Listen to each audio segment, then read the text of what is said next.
Selamat pagi kekasih Yesus Kristus. Selamat berjalan dengan kuasa Roh Kudus. Bagaimana sih sebenarnya berjalan dengan kuasa Roh Kudus itu? Di tengah perjalanan hidup kita yang sangat terjal, tajam, dan frontal, berhadapan dengan kuasa-kuasa kegelapan dalam hidup kita. Sama seperti yang dialami oleh Elia, seorang nabi yang besar, yang menjadi bahan renungan bagi kita di persekutuan dua lingkungan.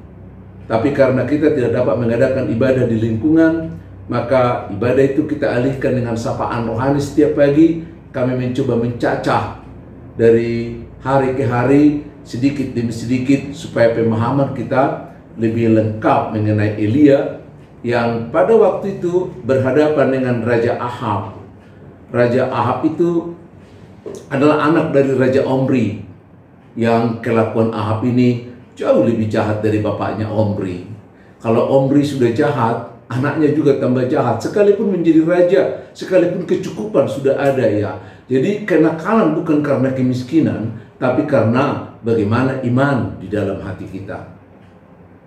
Kemudian kita melihat lagi kejahatan dari Raja Ahab ini.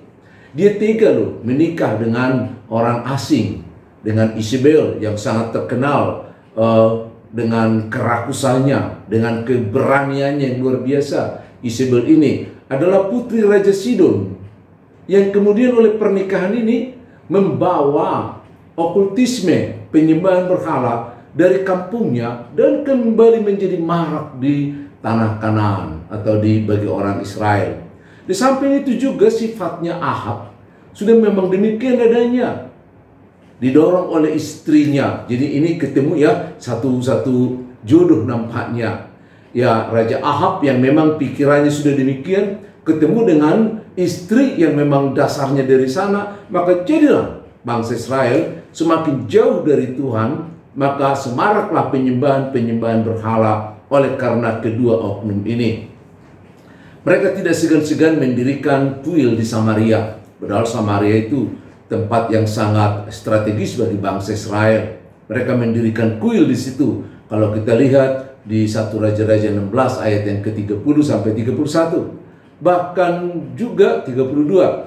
Ahab mendirikan patung-patung Asyera di berbagai tempat di bangsa Israel itu. Maka ayat yang ke-33 dari pasal 16 itu kita mendengar, inilah yang membuat hati Tuhan tersakiti. Membuat Tuhan menjadi sakit hati karena Ahab yang menjadi raja bagi bangsa Israel ternyata lebih percaya kepada patung-patung itu, kepada okultisme, kepada kuasa-kuasa kegelapan dibanding kepada kuasa Tuhan. Itu yang membuat Allah menjadi cemburu, karena Allah itu adalah Allah yang cemburu. Kita tidak boleh berbalik kepada Allah yang lain di samping Allah yang sesungguhnya. Coba dihafal hukum Taurat yang pertama sampai yang keempat. Pada kondisi yang demikianlah Allah mengutus Elia mengingatkan Raja Ahab. Dia dipanggil dari Tisbe yang di Gilead untuk mengingatkan itu, bahwa oleh karena perbuatannya itu bangsa Israel tidak akan mendapat tetesan hujan, bahkan embun pun 3,5 tahun tidak akan ada hujan dan embun di tengah-tengah bangsa itu. Hukuman ini akan berdampak panjang. Penderitaan bagi bangsa Israel itu pasti. 3,5 tahun tidak ada panen, semua akan rusak ya, karena hujan tidak ada. Jangankan hujan, embun pun tidak ada.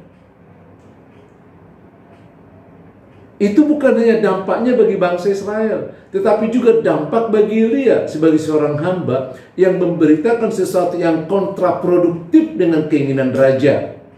Sehingga Elia akan mendapat ancaman. Oleh karena itu Tuhan mengadakan perlindungan bagi para hambanya. Seperti Elia diberikan perlindungan karena Raja Ahab tidak mampu memandang Elia sebagai seorang hamba Tuhan. Dia hanya mampu memandang Elia sebagai seorang warga masyarakat yang menentang keinginannya. Maka tidak segan-segan nanti Raja Ahab juga akan menjatuhkan hukuman, bahkan akan membunuh Elia, karena dianggap sebagai seorang manusia biasa yang menentang keinginan hatinya. Dia tidak pernah melihat Elia sebagai seorang hamba Tuhan. Apalagi dengan Isabel, tidak mampu melihat demikian. Jadi ketika kita tidak mampu melihat seseorang sebagai hamba Tuhan, ketika kita tidak mampu melihat bahwa seseorang itu sebagai ciptaan Tuhan, apabila kita tidak mampu melihat seseorang itu sebagai sesama yang ada di hadapan Tuhan, maka pada saat itulah kejahatan itu semakin membuncah di dalam diri kita. Kebencian misalnya, ingin membunuh seseorang, ingin mengusir seseorang, ingin ini dan lain sebagainya, adalah ketika kita tidak mampu melihat dia ada kaitannya dengan Tuhan. Coba deh, melihat setiap manusia sebagai ciptaan Tuhan. Okultisme itu ada di sana. Oleh karena itu mereka menuduh Elia yang menyebabkan ketidakdatangannya hujan ini. Padahal dia disuruh Tuhan untuk mengatakan itu. Ya, Tuhan mengadakan perlindungan bagi Elia dan sambil menunggu waktu 3,5 tahun. Maka di pasal yang ke-17 ayat yang pertama itu yang menjadi renungan kita nanti, tumpuan renungan kita, maka Elia disuruh tinggal di antara sungai Kerit itu. Dia akan diberikan kehidupan oleh burung gagak. Bayangkan burung gagak. Burung gagak itu kan jelek ya. Burung gagak itu kan rakus. Burung gagak itu pemakan daging. Tapi justru burung gagak ini yang diperintah Tuhan memberikan kebutuhan dari Elia. Coba deh. Luar biasa memang Tuhan ini. Ya, segala sesuatu dapat dibentuknya dari burung yang menjijikkan, yang menjadi lambang kesialan dan lain sebagainya. Ternyata Tuhan bisa membuat dia menjadi sangat penting bagi Elia. Dan bagi kita orang-orang Kristen akan melihat itu sebagai suatu pandangan yang baru. Bagaimana kita menghargai binatang-binatang yang lain. Saudara-saudara, tidak lama kemudian karena kekeringan berkepanjangan, maka sungai Kerit ini pun menjadi kehilangan airnya. Maka Elia juga diperintahkan pergi ke Sarpa. Di sana sudah menunggu seorang ibu janda dengan anaknya. Ya, mereka bertemu ketika ibu ini sedang mencari potongan-potongan kayu untuk memasak segenggam tepung sebagai segenggam tepung yang menjadi kue terakhir, makanan terakhir bagi mereka bersama dengan anaknya. Karena perempuan itu mengatakan, aku sedang mengumpulkan kayu untuk memasak ya segenggam tepung yang sebagai makanan terakhir. Karena kalau itu akan habis mereka makan, mereka hanya menunggu kematian. Tapi kemudian Elia mengatakan, coba mau nggak memberikan sepotong dari satu roti itu, roti terakhir loh, satu-satunya roti yang akan mereka makan, yang akan mereka bakar dan setelah itu akan mati. Tapi sekarang diminta lagi sepotong. Padahal ini untuk mereka berdua dengan anaknya. Tapi dengan janji dari Tuhan mengatakan, apabila kau mau mendahulukan permintaan hamba Tuhan, maka ingat, roti atau tepung yang ada di buli-bulimu tidak akan pernah habis, dan minyak yang ada di situ juga tidak akan pernah kering. Pergumulan terjadi di janda itu. Kemudian dia mengambil keputusan, seperti renungan kita minggu yang lalu. Ada keputusan melakukan sesuatu walaupun sangat bertentangan dengan pikiran. Dia buatkan sepotong roti dari tepung yang ada itu. Lalu Elia menerimanya, mereka makan. Yang terjadi apa? Betul-betul terjadi bahwa tepung dan minyak tidak pernah habis sampai hujan turun. Di samping itu kita melihat juga masih disarpat dengan janda itu. Jadi janda itu sangat beruntung ya. Kedatangan seorang hamba Tuhan, dia beruntung. Karena kehidupannya terjamin di musim kelaparan itu. Kemudian anaknya juga sakit. Dan anaknya itu digambarkan napasnya sudah tidak bergerak lagi karena sudah mati. Lalu kemudian hamba Tuhan berdoa kepada Bapa di surga. Dan anak ini disembuhkan. 2 tanda ajaib. Menunggu waktu 3,5 tahun berlaku bagi janda itu. Di mana sang janda yang tidak punya suami untuk membutuhkan kehidupan sehari-hari, ternyata hamba Tuhan yang mampir di rumahnya menjadi penolong dan menjadi pendukung kehidupan yang luar biasa. Mau nggak berhadapan dengan para pelayan-pelayan di gerejamu dimanapun Anda berada? Mau nggak berdoa bersama? Mau nggak bergumul bersama? Mau nggak menyampaikan penderitaan yang kita alami, lalu kita berdoa, karena Tuhan akan lebih dekat dan akan membantu kita menyelesaikan persoalan itu. 3,5 tahun kemudian, sebagaimana janji Tuhan kepada Elia yang disampaikan kepada Ahab yang membuat dia marah, bahwa hujan akan turun, dan setelah 3,5 tahun itu, Elia pun menampakkan diri. Kemudian dia menghubungi hambanya Raja Ahab yang bernama Obadya. Obadya ini adalah hambanya Raja Ahab. Tapi sekalipun dia sebagai hambanya Raja Ahab yang lalim, Raja Ahab yang menyembah okultisme, yang membangun banyak kuil-kuil penyembahan berhala, tapi Obadya ini tidak larut loh.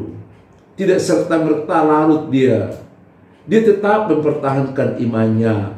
Bahkan ketika Isabel membunuh para nabi-nabi, ingat, Obadya ini menyembunyikan 100 orang nabi. Luar biasa. Dia menyembunyikan di gua-gua, memperlengkapi para nabi ini kebutuhannya, sampai situasi akan lebih baik.